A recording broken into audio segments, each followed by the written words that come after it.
Saturday, the 10th of May, and this is the Healy Report. Now, I'll just make this a short one. Of course, my good friend Dr. William Bay is getting married today, so I'm off to celebrate his wedding with a beautiful January. Great couple.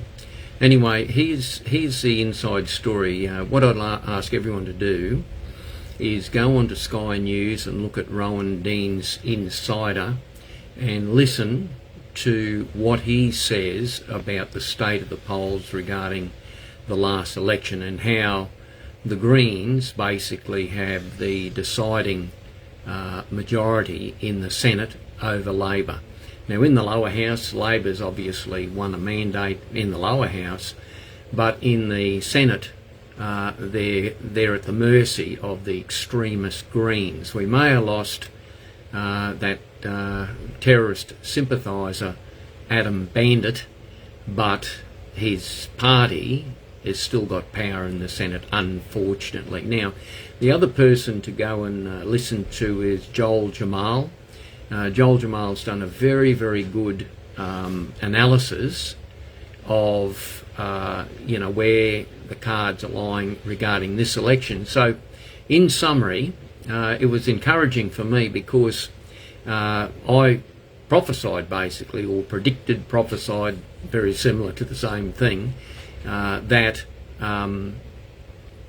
we would have a hung parliament. Now, of course, we had a complete burnout with the Liberal Party, which needed to happen because they're full of wokeism. Very much like the UK, where Nigel Farage has absolutely become the new Conservative Party, and he's kicking the old Conservative Party, which is so close to being the Labor Party or the Liberals in the UK. It's basically two wings of the same bird. Same in Australia. The Liberals have become so close to Labor, they're two wings of the same bird. In fact, apart from the inner backstabbing in the Liberal Party regarding Dutton, the thing was, Dutton was just trying to compete with Labor on various issues, and just, I suppose, it's not necessarily his fault entirely that he has a woke Liberal Party undermining everything he tried to do, but still, he's retiring with about, I think it's $285,000 a year pension. That's all right for losing an election, isn't it? So these guys, these politicians, whether they win or lose, they win regarding finances at the end of the day, and they retire wealthy. They don't really care about Australia at the end of the day. They couldn't care less. Otherwise, you'd see it reflecting in the policies, and it doesn't do that. They're only worried about their little greasy hands being on what I call the election gravy train. So both the analysis of Rowan Dean, make certain you sign up to Rowan Dean's The Insiders, and also Joel Jamal. He runs Turning Point. It's like the Australian version of the US. US has got the Turning Point, the Australian version of called Turning Point in Australia. So link into him, and he's got some pretty good advice regarding elections these days, very accurate. So what was said by both Rowan Dean and Joel Jamal was simply this, and it sort of ties in with the prophecy I gave about being a hung parliament. See, what I said originally, as this election would be a hung parliament, and it would crawl forward for about 6 months, and there would be a double dissolution and then a referendum on free speech. Now, when Labor just walked all over Liberals and basically wiped out most of the Greens in the lower house, but didn't wipe them out in the upper house, in the Senate, which is required to pass legislation, so I'll get into that in a second, I thought to myself, well, maybe it's sort of that my timing was a bit out. Maybe it's the next election, the 2028. But clearly I saw around about September, October, November this year, where I saw the double dissolution and the referendum regarding free speech. So, you know, might be timing's out. It can happen when you're basically looking at by revelation rather than reasoning. But however, I'm encouraged now when I've listened to Rowan Dean and Joel Jamal, because what they said was this, and it really resonated with me. What they said basically is this. Now, Albo, even though only 30% of Australians voted for Labor, the silent majority never votes for Labor, but because of the preferences and how that all swishes and turns around, we get the most unpopular Prime Minister that we've ever had into power again. The system here is just rotten, actually. But anyway, the Liberals not giving any opposition didn't help either. And so this is how it unfolds. Okay, Labor's got the majority in the lower house. That's okay, but they need the majority in the upper house to pass any legislation, which they haven't got. The radical Greens have got the power in the upper house. They've got the numbers in the upper house to be able to block anything that Labor tries to do that doesn't conform with their insane pro-Palestine, pro-terrorism ideology, which it is. You know, pro-LBGD and all the rest of it. You know, Greens, through Adam Bandit, the ferret I call him, but through his ideology, it's gone from what Bob Brown, you know, originally the Greens were all about saving the planet or saving the trees and everything. Now they're all about this globalist ideology of ripping down trees and putting solar panels everywhere on those stupid windmills, which of course cost the taxpayers unreal amounts of money, and they don't make money and they don't contribute anything to the power grid significantly, and they just cost a lot of money. And of course the taxpayers subsidising these companies that come in on the gravy train, providing nothing. So the you know, so-called green scam is just a money-making racket, and it'll destroy a lot of Australia's flora and fauna, and the bushland. It'll just wreck it. So over in the UK now, they're standing up against all this. They don't want to see their beautiful countryside wrecked and replaced with solar panels. I mean, can you imagine solar panels and wind farms in the UK, where you hardly get any sunshine at all for a start? But and then Ireland's rebelling as well. Ireland is really actually one of the UFC fighters, Conor McGregor. He's standing up as like he wants to be the president of or the prime minister, what do they call them over there in Ireland. No, I reckon he'll do all right, because he's a go-getter. And the Irish, I mean, I'm half Irish, and once you get the Irish blood up, they're fighters. They won't cop it, and they've had enough. They're all the same policy, open borders and all this sort of stuff. They've had enough, and the Irishmen are taking out the good old Irish will fight back, and that's what they're doing. Nigel Farage is now, I think he's about 33, 34, 35% of the vote. He's cleaning up on the grassroots level. There are you know, he's winning council votes. His members are winning council votes. They're winning where Labor was before. The Labor Party's actually signed up to the globalism, and all the workers are being completely annihilated.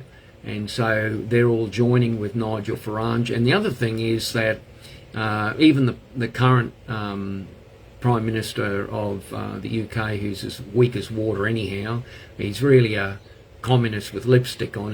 The Conservative Party in the UK is finished, a bit like the Liberals are here in Australia. But Trump has now done a deal for the UK regarding the national steel, you know, as in building steel and aluminium, and saved a lot of jobs in the UK. And they've nationalised, get this, they've nationalised UK steel. And of course that plays right into Donald Trump's hands in a way, because he wants to back up basically, you know, make America great again, make UK great again, make Ireland great again. make Australia great again. So what's that all about? It's basically nationalising the country again and making it independent from the globalistic destruction that's gone on through the last 20 years. And Australia has been from, what's his name, Gough Whitlam, and through Bob Hawke, even though I voted for Bob Hawke back in the day, being in the airline unions. But I realised later on that what Bob and, Gough Whitlam and Paul Keating were up to, I didn't realise it. I realise it now, but back then you didn't know. You were just, you're pretty naive about the political undercurrents of what they're up to. But they started the globalism. And now it's at the point where the globalism is finished in this country. Well, it will be under Labor. So Labor will increase everything, spiral us into debt like you wouldn't believe. But the Joel Jamal and Rowan Dean both said the same thing they said, and I believe this will happen, that Labor's really, because they've got a mandate in the lower house, okay, by default, because they had a weak opposition, but that's how it works, and they'll try and push through all their idiotic policies, and their policies that'll push Australia into further debt, probably 3 or 4 times what we are now. I felt they'll wind up going down the same road as Gough Whitlam, basically. So they're going to do a big race to the bottom of the curve. But in the meantime, you've got the radical Greens who will be in charge of the Senate. So anything that has to go through the lower house has to be passed by the House of Review.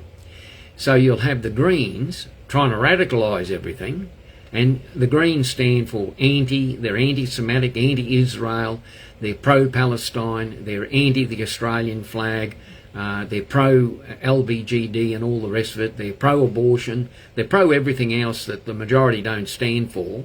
But Albo will try to go centre of the Labor Party. So, he's trying to appeal, free everything as usual, and he'll try and appeal to the pensioners, and, I suppose I'll be okay with that. But he will try and go centre of the Labor Party because he's got a mandate in the lower house. Now he has to put up with the evil extremist Greens in the upper house. So that's going to cause conflict, and that conflict is going to blow the wind right out of the sails, just as Rowan Dean said, in the upper house. So it'll stall Albo's mandate, seriously. So it'll get to the point where they can't do anything. And I reckon that'll happen rapidly. I'm predicting October, November this year. And then Albo's only option will be to pull the double D. And if he pulls the double D and they have a referendum about free speech especially, because free speech has basically been destroyed in this country now with the E-Commissioner that's going to tell you what you can and can't say on Facebook, while they allow pornography and everything else, okay, on TikTok and everything, but you can't speak about whatever they don't tell you to speak about. In other words, typical propaganda communist regime takes place. So we've got the fight on here, and I think it's not going to go the full term. Albo won't go the full term. That's what I feel. And my bet is that around about October, November this year, this will all blow up in his face. We'll be there for a double D and a referendum on free speech, and everything will happen more quickly than another 3 years and waiting till 2028. Now, in the meantime, Donald Trump's absolutely doing one win after the other. The stock market will recover very rapidly because it just listens to what trade deals he's got going. Now, when I last looked at it, I think he's got something like 10 trillion extra dollars into the American economy. And I mean, he's just doing this for 3 months. So, that's just like, he's in hyperdrive. And what he's predicted is the golden age of the US will return, and it's returning. So you can imagine back here in Australia, as we spiral down the chasm of wokeism under Labor, everyone will be looking at the US. they'll be looking at the UK and realising we're on the losing horse going on the way down. But that's good, because you've got to go down before you can get back up again. And but I think the journey down will be quick, and the journey back up will be very quick as well. So that's Graham Healy, the Healy Report. I'm encouraged by what Joel Jamal and Rowan Dean has said, because it really coincides with what I prophesied, basically. I prophesied a hung parliament and a double D with in 6 months' time, a double D with a referendum on free speech. Now, it's sort of, in a way, it's not necessarily a hung parliament, but it will get that way with the Greens in control of the Senate. So interesting how it's all unfolding. Okay, Graham Healy over and out, and have a great day, and we're off to Dr. Bay's wedding. Great. Praise the Lord, eh?